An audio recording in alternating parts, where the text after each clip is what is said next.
محمد امجد نے 2008 میں dairy farming کے شعبے میں قسمت آزمائی کا فیصلہ کیا تھا۔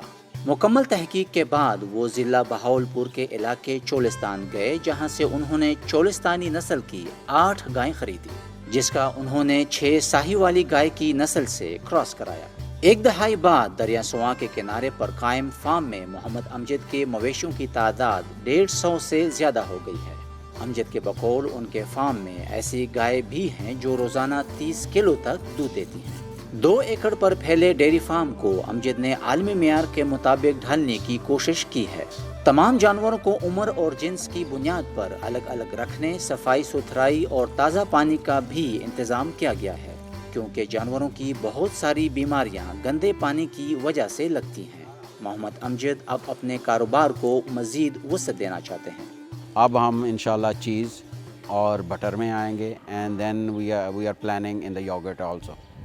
سو یہ پوری چین ہے جو ہم ڈیری کی کرنا چاہ رہے ہیں، اور we have already started the milk. Farm میں موجود ہر گائے اور بیل کا مکمل کمپیوٹرائز ڈیٹا بھی رکھا جاتا ہے۔ جانوروں کی شناخت کے لیے ان کے کان کے ساتھ ٹیگ لگائے گئے ہیں۔ ان میں سے ایک کا نام بریو ہارٹ ہے، جس کے ماتھے پر پیدائشی دل کا نشان ہے۔ اس فارم پر روایتی طریقے کے علاوہ سائنسی طریقوں سے بھی دودھ نکالا جاتا ہے۔ ہمارے پاس تقریباً کوئی 4 قسم کی گائے ہیں، اور ان کی دودھ دینے کی جو ہے صلاحیت ہے وہ 20 سے 30 تک ہے، اور یہ ادھر لوکل بھی استعمال ہوتا ہے اور پنڈی اسلام آباد بھی جاتا ہے۔ دودھ کی بڑھتی ہوئی پیداوار کے پیش نظر امجد نے اپنے کاروبار کو جدید خطوط پر استوار کرنا شروع کیا ہے۔ حال ہی میں انہوں نے امریکی امداد سے چلنے والے ایک پروگرام کی مدد سے پوٹوہار ریجن میں پہلا پیسچرائزنگ یونٹ بھی لگایا ہے۔ عدنان شفقت ڈائریکٹر مارکیٹنگ کے طور پر یہاں کام کر رہے ہیں۔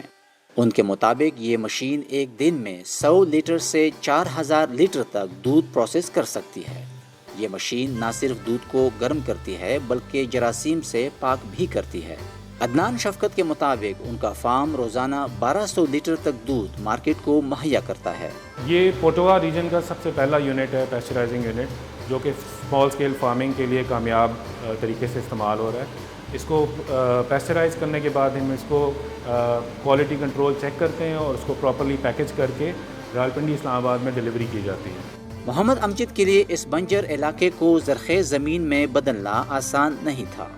اپنا مقصد حاصل کرنے کے لیے انہیں سخت محنت کرنا پڑی۔ دیگر کسانوں کو بھی ان کا مشورہ ہے کہ وہ بھی مقامی نسل کے جانور پالیں۔ نذر الاسلام، وائس آف امریکہ، چکوال۔